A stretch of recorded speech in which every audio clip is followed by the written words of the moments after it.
Alors bonjour, je fais cette vidéo dans le cadre de ma chaîne consacrée aux jeux.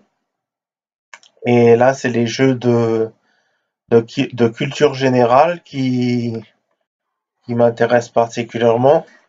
Donc, quoi de mieux que Wikipédia pour se cultiver? Alors, on va voir ce qu'il y a déjà aujourd'hui. Déjà, moi, j'aime bien l'éphéméride. Après, on ira voir l'article labellisé du jour pour s'instruire, mais déjà l'éphéméride. Alors, ce 3 janvier 1521, à Rome, le pape Léon X excommunie Martin Luther. Alors, est-ce que c'est Martin Luther King? Non, pas du tout. C'est pas du tout Martin Luther King. C'est Martin Luther, né le 10 novembre 1483 à Eisleben, en Saxe-Anhalt, et mort le 18 février 1546 dans la même ville. C'est un frère Augustin, théologien, professeur d'université, initiateur du protestantisme et réformateur de l'Église dont les idées exercent, etc. Ouais, donc ça je savais pas. Donc Martin Luther, c'est l'initiateur du protestantisme. Tiens, j'apprends quelque chose ça. Martin Luther, à mémoriser. Martin Luther, initiateur du protestantisme. Ensuite, les insurgents remportent en 1777 une victoire décisive lors de la bataille de Princeton pendant la guerre d'indépendance des États-Unis. Alors ça, les insurgents, Patriots est le nom que se donnaient les colons britanniques des 13 colonies qui se rebellèrent contre la couronne britannique lors de la Révolution américaine. Ce sont leurs dirigeants. Ouais, d'accord. Alors à mémoriser, en 1977, les insurgents qui sont donc les colons britanniques. Alors c'est des colons britanniques, mais qui se rebellent contre la couronne britannique. D'accord. Ça aussi, les insurgents, ouais. Les Patriots, donc. En 1833, toujours un 3 janvier. Ah, c'est intéressant. Le Royaume-Uni prend le contrôle des îles Malouines. Les îles Malouines, on peut regarder un peu ce que c'est. Îles Malouines ou îles Falkland sont un archipel de l'Afrique du Sud situé à 399 km au nord de l'extrémité orientale de la Terre de Feu. Alors c'est sur la Terre de Feu les îles Malouines, situées à 399 km au nord-est de l'extrémité orientale de la Terre de Feu et à 1216 km de l'extrémité nord de la péninsule antarctique. Elles forment un territoire britannique d'outre-mer. Donc les îles Malouines, donc c'est sur les terres de feu.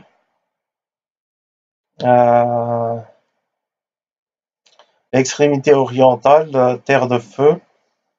Terre de feu, j'aurais bien voulu savoir ce que c'est. Là, je vais aller chercher, tiens, terre de feu. Terre de feu. Terre de feu.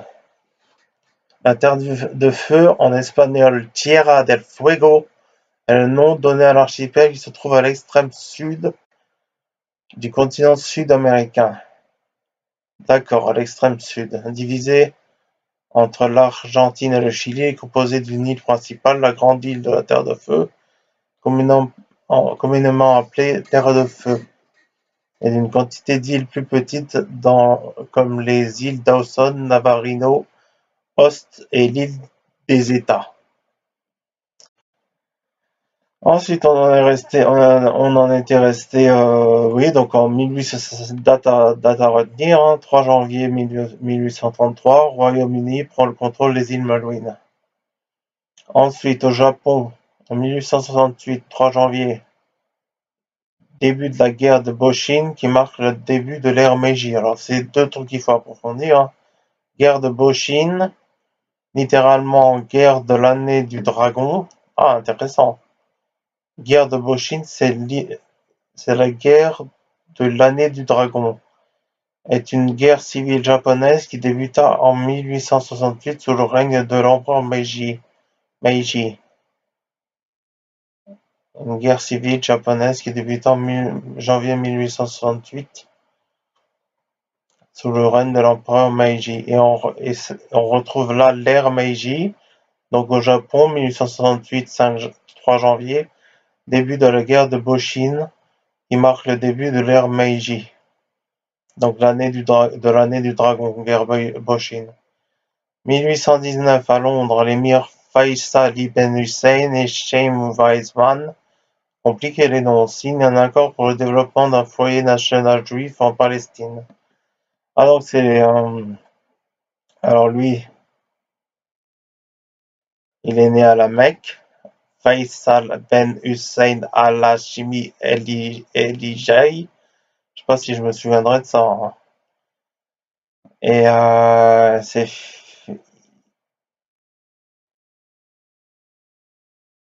il est né à la Mecque, et Chaim Weizmann, ou Haïm Weizmann, né le 27 novembre 1874 à Motal, est mort le 9 novembre 1952 à Rehovot, Israël, est un chimiste et homme d'État, puis d'État britannique, puis israélien, puis premier ministre de l'État d'Israël.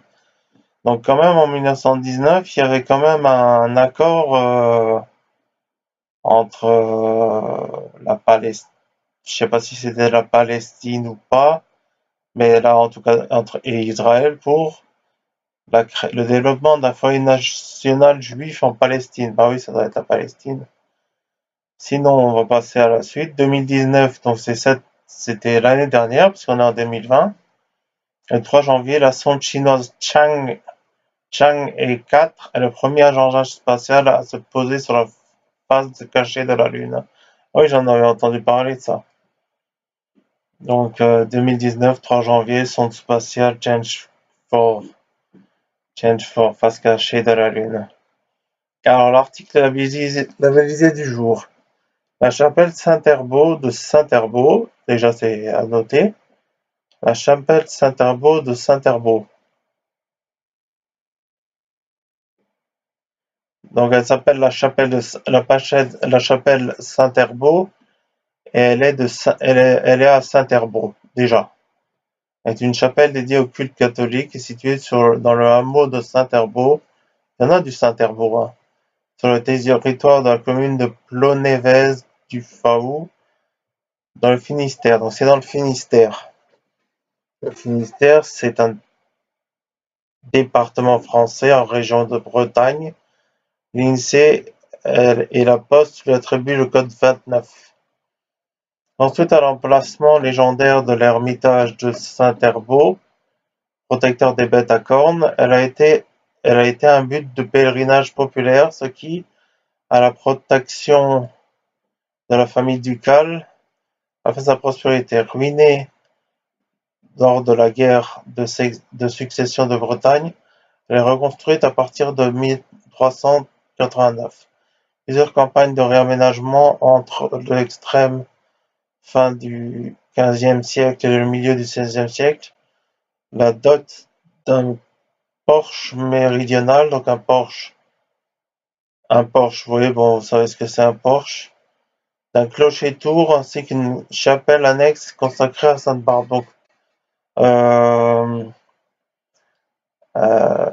donc s'il faut retenir, c'est que la chapelle Saint-Herbaut de Saint-Herbaut, elle est ruinée lors de la guerre de succession de Bretagne, reconstruite en 1389 et réaménagée 15e siècle, 16e siècle. La construction de la fin du XIVe siècle en fait l'un des derniers témoins de l'école hongrois, avec une nef à 3 vaisseaux charpentés, divisés par des arcades presque en plein cintre. En plein cintre, je sais pas ce que ça veut dire. Le porche méridional et la cloche-tour, elle est dotée d'un porche méridional, d'un clocher-tour. Et ceci s'inspire des monuments prestigieux de la Bretagne occidentale du XVe siècle. La cathédrale de Quimper, la basilique du Flojoet. Donc, à noter que la chapelle de Saint-Herbaut de Saint-Herbaut a été inspirée par la cathédrale de Quimper et la basilique de Folguet. La basilique d'une Folguet est une église mariale.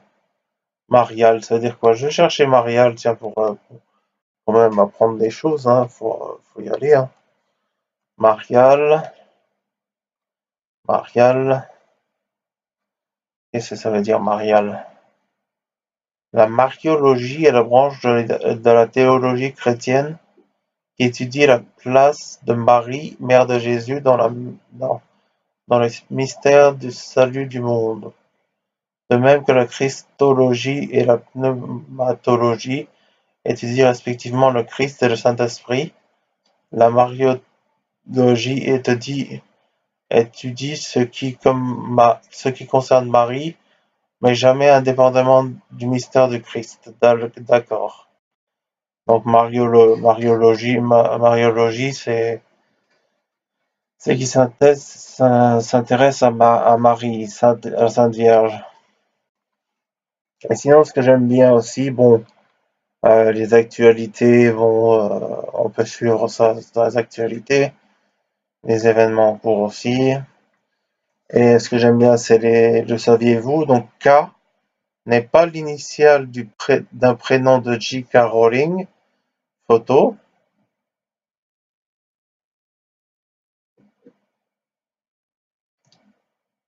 Plus connu sous le nom de J.K. Rowling Robert Galbraith, c'est une romancière scénariste anglaise née le 31 juillet 1965 dans l'agglomération de Yate, dans le sud du Gloucestershire.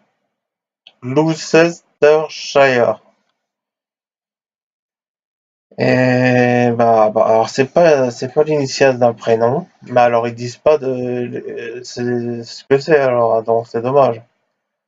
Lors des championnats de la Big Ten Conference en 1935, Jesse Owens bat ou égale, en l'espace d'une heure, 6 records du monde, malgré un mal de dos l'empêchant de se vêtir seul. Alors, on va voir ça parce que c'est marrant ça. Jesse Owens. Jesse Owens est un athlète américain considéré comme le premier sportif noir. Ah, c'est intéressant. Premier sportif noir et de renommée internationale et comme le meilleur sprinter de l'entre-deux-guerres, quadruple médaillé d'or lors des Jeux olympiques d'été de 1936 à Berlin. À retenir ça. Jesse Owens, premier athlète noir, entre-deux-guerres, 2 médailles quadruple médaillé d'or en 1936 aux Jeux olympiques d'été à Berlin. Ensuite, Nadia Calvino a préparé son concours d'accès à la fonction publique espagnole avec Roman Escolano, auquel elle a ultérieurement succédé au poste de ministre de l'économie. Ouais, bon. Un séjour en apesanteur fait grandir. Ah bon, c'est intéressant. Un séjour en apesanteur fait grandir. Général de l'armée confédérale lors de la guerre de Sunderbund, membre fondateur de la Croix-Rouge. Alors ça c'est important, membre fondateur de la Croix-Rouge, Guillaume-Henri Dufour est également à l'origine de la première carte de la Suisse basée sur des mesures géométriques précises. Alors ça c'est un homme important, donc membre fondateur de la Croix-Rouge, Guillaume-Henri Dufour et première carte de la Suisse. Guillaume-Henri Dufour a mémorisé Croix-Rouge et carte de la Suisse. Et l'onguent-armer est une préparation médicinale qui, appliquée sur l'arme ayant causé une blessure, était censée la guérir à distance. L'onguent-armer est une préparation médicinale qui, appliquée sur l'arme ayant causé une blessure, était censée la guérir à distance. Mais qu'est-ce que c'est que ce truc? L'onguent des armes c'est une préparation médicinale évoquée notamment par Paracels, qui, appliquée sur l'arme ayant causé une blessure, était censée la guérir à distance. Son efficacité on va aller voir ça parce que c'est intriguant. L'onguent-armer ou onguent des armes, du latin unguentum armarium, est une préparation médicinale évoquée notamment par Paracelse, qui, appliquée sur l'arme ayant causé une blessure, était censée la guérir à distance. Son efficacité fut l'objet d'une longue et importante polémique au XVIIe siècle, au cours de laquelle en apparut une variante appelée poudre de sympathie, à base de vitriol calciné, popularisée en France par l'anglais Kenneth Digby. Un pamphlet anonyme paru à Londres en 1687 sous le titre Curious Enquiries propose d'utiliser les propriétés à distance de la poudre de sympathie pour résoudre le problème des longitudes. C'est quoi ça? La mesure de longitude révèle un écart est ou ouest par rapport à un axe nord-sud de référence. C'est une mesure complémentaire à celle de la latitude, essentielle pour la navigation. Ouais, cette idée fournit un des arguments du roman L'île du jour d'avant de Umberto Eco. Alors, je comprends pas très bien ce que c'est que ce truc. C'est donc l'onguent-armer, à mémoriser, que ça aussi appelé à poudre de sympathie. Ouais, je sais pas trop. Avec la traduction en latin, la population posthume. J'essaie de chercher l'utilisation et la composition précise de l'onguent, variant suivant les auteurs, certains ajoutant de la graisse humaine, de la graisse d'os ou du foie de sanglier. Carlos Ziller-Kamenietzki classe les protagonistes de cette controverse qui dura jusqu'au troisième quart du XVIIe siècle en 4 groupes. D'un côté se dressaient ceux qui soutenaient la guérison par la force de la sympathie, entre la blessure et l'onguent activé par ses composants primaires excités au contact du sang. La guérison était pour eux naturelle et opérée par les forces occultes de la nature. Ah ouais, d'accord, c'est aussi un truc un peu mystique, ça. De l'autre côté, le médecin philosophe qui proposait la guérison par l'action de l'esprit du monde, simulée par les forces vitales mises en mouvement par l'application de l'onguent. Finalement, ceux qui n'acceptaient pas la guérison par les vertus naturelles expliquaient l'action du médicament par l'intervention du démon qui opérait la guérison pour mieux approcher les âmes innocentes. Ben dis donc. L'action du médicament par l'intervention du démon qui opérait la guérison pour mieux approcher les âmes innocentes. Il est également important de souligner la présence d'un autre groupe engagé dans la dispute qui niait toute action du médicament dans la guérison. Ouais, donc c'est assez obscur tout ça, hein. On va revenir à la page d'accueil. Donc bon, sinon on va revenir un peu sur l'article labellisé. Donc à retenir que la chapelle Saint-Herbaut de Saint-Herbaut euh,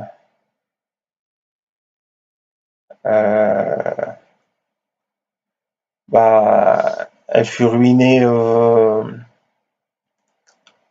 pendant la succession de Bretagne et reconstruite à partir de 1389. Plusieurs campagnes de réaménagement dans l'extrême fin du XVe siècle et du XVIe siècle, et elle se dote d'un porche et d'un clocher-tour.